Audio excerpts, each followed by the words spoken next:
Welcome in to Behind the Script Day. My name is Grace McWhorter, and we are here with Alabama basketball today. We'll jump right in with Houston Mallette. Houston, when you think about the opportunity that you were granted to spend a full off season in this program and get another chance to put on that uniform and play with your team, what did that mean to you? It means the world. I tell people this all the time. If I have more eligibility, I come back here every single year.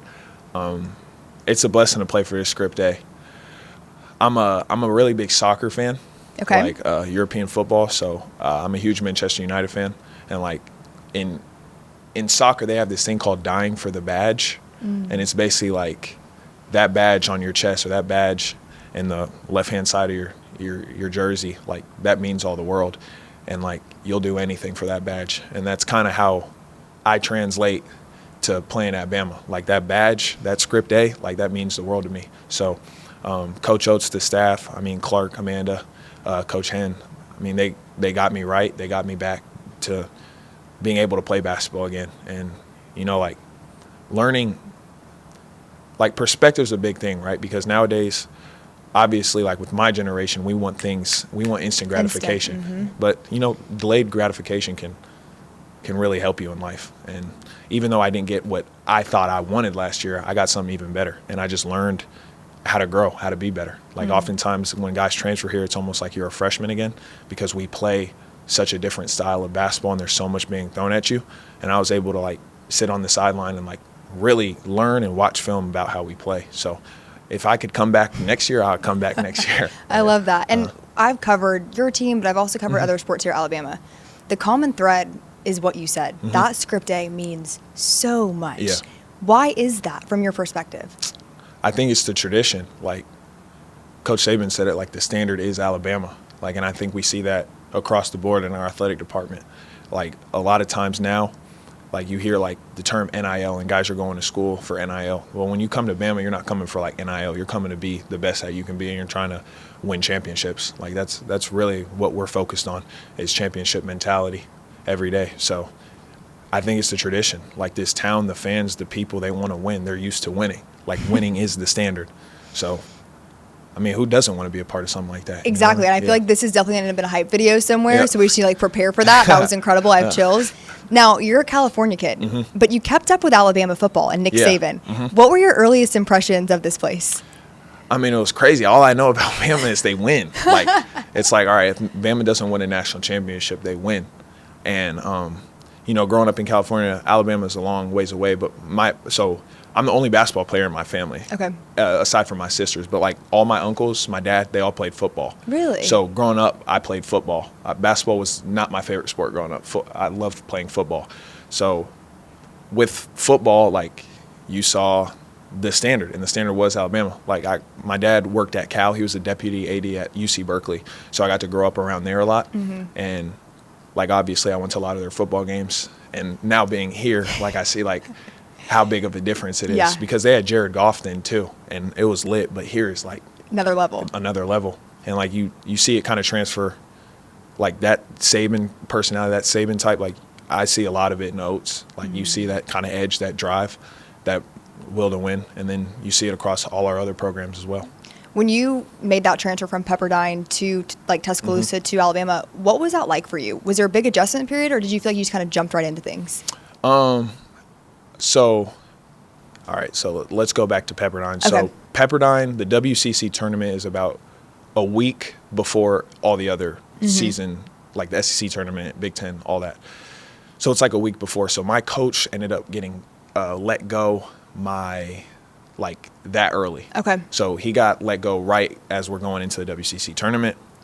Fast forward to I hit the portal the day after he went in. I love Coach Romar. He was the man. And Alabama was one of the first schools to call. I come on my visit about a week later. Okay. So I come on my visit, whatever Selection Sunday was, I want to say it was March 18th. And I come on my visit, and when I get here, I'm like, man, this is crazy. Like, I'm in Tuscaloosa. I'd never really heard of Tuscaloosa before from being from California. And when I get here, I'm around the team, I see what Selection Sunday is like. I had never experienced going to the tournament. I'm like, man, this is the place I want to be. So it gets to be a meeting, I just have a meeting with the coaches, later that night on Selection Sunday. And they're showing me the video and about how I can fit in. But what sold me on the place was Coach Ryan Pannone. Mm-hmm. He says, my son only owns one NBA jersey, and the only NBA jersey he owns is Garrett Temple. Mm-hmm. And he's like, and I asked him why only Garrett Temple, and he was like, that's who I want my son to be like when he grows up. And Garrett Temple, like, played, I mean, I think he's still playing in the NBA, but he's been in the NBA for a while, but he wasn't in the NBA because of, like, his talent per se. He was in there because, like, he makes his teammates better. He does winning stuff. And he's just a great human being. He treats everybody with the utmost respect. And that's what sold me. That's when I was like, all right, if that's what the coaching staff looks at, this is the place I want to be. And when I got here, obviously I was hurt like the first 4 to 5 months I was here, but I mean, I was bought in. I've been bought in the entire time. I never had any thoughts of leaving this place ever. So I love to hear that. Mm-hmm. And you mentioned that you were injured and you went through a rehab process here at Alabama, but you still said that last season was your favorite season you ever had. Mm-hmm. Why is that?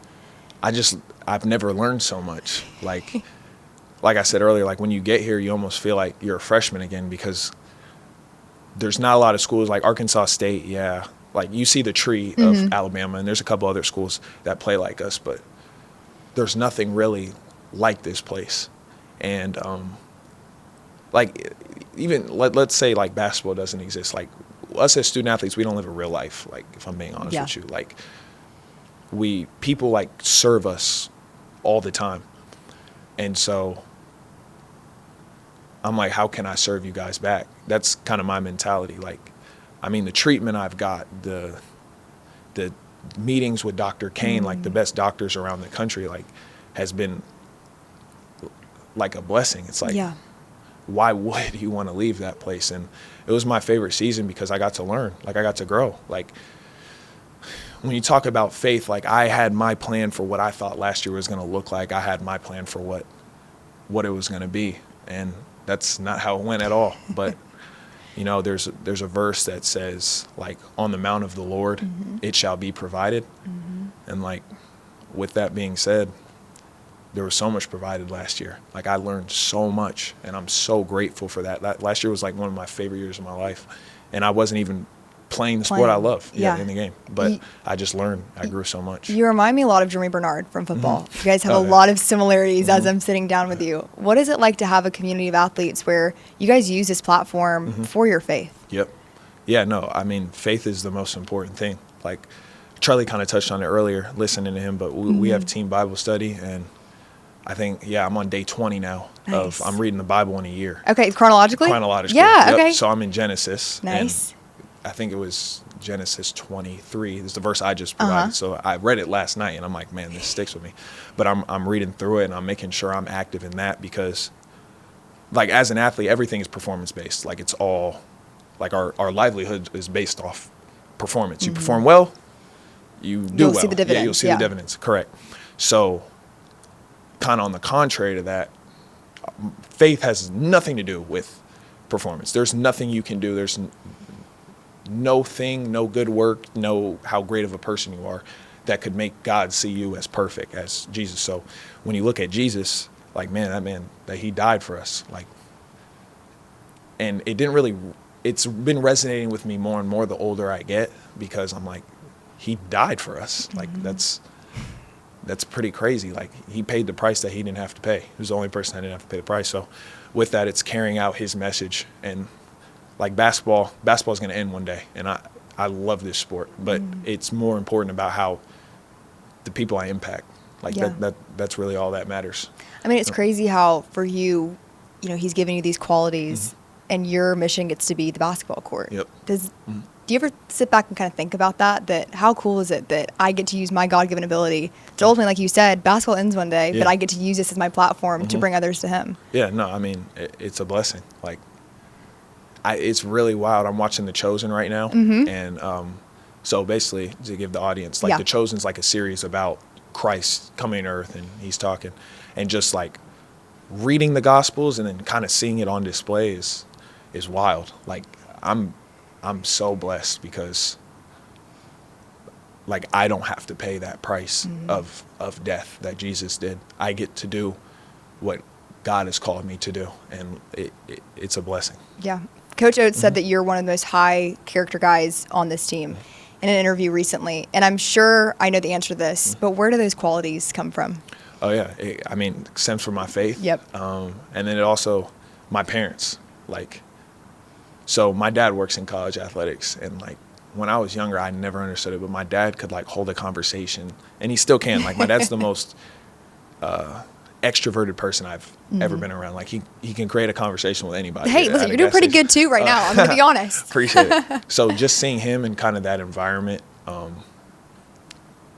it's been big to me. Like, my dad would spend late nights at work, mostly because he's interacting with others. And, like, yes, he's doing a job. Yes, I'm out here playing basketball, but, like, basketball, what was practice today? 2.5 hours, right? We got here at around 6:30 this morning. So 6:30 to 9 was about, what, an hour and a half, 2.5 hours? And then you have another hour too. So you spend a lot more time not doing basketball things, but you're around this group of people. Yeah. And yeah, like that's all that matters at the end of the day. Like, what do your teammates say about you? What do your peers say about you? How do they feel about you? What do they think of you?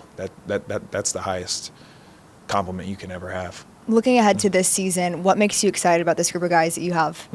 I'm super excited. It's always a fun year. I see basketball more through like a coach's lens to see how these puzzle pieces can fit together. I was really excited when Barron came back because that threw me off. I did not expect that at all. Yeah, he FaceTimed us so we start summer practice May 28th. He calls us the night of May 28th. We have like a 7 a.m. practice the next day. He calls us at like 10. He's like, man, I'm coming back. Like, I'm back. And so him coming back and just with all the new guys, they all want to win. Like, and I think we have a lot of guys on like the same page of like, okay, we're all still learning. We're all in this trying to get better. And we play a week from today. So we'll get to see kind of how the puzzle pieces, form. And it should be a lot of fun. When you're at this point in the season, this time of year, like you said, you're getting ready to play. Mentally, where are you at right now? What are you making sure that you're executing, whether it's from a recovery standpoint, physical standpoint, mental standpoint? What's that like? Yeah. So like Charlie said, I'm making sure I'm solid in my word. That's like my foundation, like the rock. Like that's what I'm founded in. So making sure that's right, number one. Number two, just making sure my preparation is good each and every day. Like, I don't think there's anybody that prepares the way we do for a game, that prepares the way for practice the way we do, like is as intentional with certain things. And so that's the biggest thing. So making sure I'm watching film, making sure I'm kind of scripting, like football has it where they have like a walkthrough room. Yep. Making sure I'm kind of going through walkthrough, I'm visualizing things, making sure I'm eating right, getting my correct treatment, getting the right amount of shots, and just having fun overall. Yeah. Now, one thing about your preparation that I learned when I was making sure I was doing my research to do this, you write down everything. Yes. Pen and paper kind of guy, but also you have a whiteboard wall. Yep. What was the last thing you wrote down? The last thing I wrote down, that's a great question. So, actually, my mom and my girlfriend, they got upset with me. Okay. So, the last thing I wrote down were some plays. So, I filled up that wall in my house. It's in my guest room. It's like the whole wall's filled up. So basically, I wasn't allowed to write on the wall this time. But yesterday I was scripting like our plays, writing it down, all the actions. It ended up being like 40-some plays. And I just taped them to the other side of the wall. So yeah, I but gotcha. that's the last thing I have written. What gave you that idea to do the whiteboard wall? So Coach Hen, he writes down everything. Like if you ever pay attention to Coach Hen, he's writing down everything. He's writing down in film. And I'm like, comes to me, he's like, man, you should take notes in film. And I had done it previously, but not as consistent. And I'm like, man, if I were to go to class or I were to study for a test, like I would write it. I would take notes. You write down. Right? So now it's like, all right, well, my classes are all online and I'm in film for an hour and a half each day. If I want to be better on the court, I might as well start writing it down. Yeah. So now it's like, I try and script everything. Like I want to write everything down because I want to take in, I want to learn, I want to grow, I want to look back at my notes and be like, all right, like let's be more intentional about this per se. Like we have this thing called like touch and under. So it's basically you're setting a screen, but your footwork has to be good or else you're not going to get open. So it's like, all right, be more intentional on my setup for a touch and under, like the notes like that. So when I'm writing my notes, I'll write down what my day looks like from the moment I wake up to when I poop before practice. Like That's strategic. And then after that, I'll write down what I ate for breakfast. Then I'll have this thing I call it film notes, and we go through defense, in the game situations, offense, all that, and I'll kind of like just format it so it's Yep. organized. So I know. What are you looking for this season for you to grow in with your game? What are you developing, focusing on in practice as we lead into the season? I would say I'm trying to focus on leadership, being a better leader, and figuring out more ways to win. Like, obviously, we talk about the analytics and we shoot a lot of threes here, Yeah. but like, what happens if I'm not shooting the ball well or we're not shooting the ball well? How else can we win? So it's making sure, like Coach said after practice day, lose yourself in the game, making sure I'm losing myself in the game and just really just playing my tail off, just trying to get better. I think one thing I've got pretty good at and I'm still trying to improve on is like advantage creative. Like if I can create advantages because like when I'm out there, honestly, what's going through my mind is like, how can I get Biz open? How can I get Trelly open? How can I get Marin and ain't really good downhill? How can I just get them an advantage? Because once they're playing at an advantage and they're like the primary creators, it opens up the cold floor. So that's when I'm on the floor. That's kind of what I'm thinking about. Houston, I want to wrap with this. You haven't had very many games here at Alabama yet. As you enter your last season of eligibility, what do you want your legacy to be here? Yeah, my legacy. I want people to know there's nobody that like put in the amount of time that I put in. And like, I don't like, if I'm being honest, I don't care about scoring. I don't really care about like stats. Like, I want to be efficient at what I do, of course, because we preach efficiency, but I just want people to know like I died for the batch. And like, it doesn't matter. I get banged up a little bit. I get up tough. Like that script day, this place, like this staff, everybody here, it means more. You know what I mean? And I will be one to know, like, I was out in the community and I was like a great teammate and just a great person. And I love people. And that's really all that matters. I have a tattoo. It says agape. It's a Greek word. It means like the Father's love. It's unconditional love, basically, and like that God has for us. And that's what I want to be known as. Someone who, obviously, I'm not God, but I have that quality of like agape. I'm loving people unconditionally, and I'm giving my all unconditionally. Thank you guys for watching. I hope you got to know Houston a little bit more and learn the why behind why he wears that script A. I know I enjoyed it. Make sure you're following Cover Crimson so you don't miss a beat.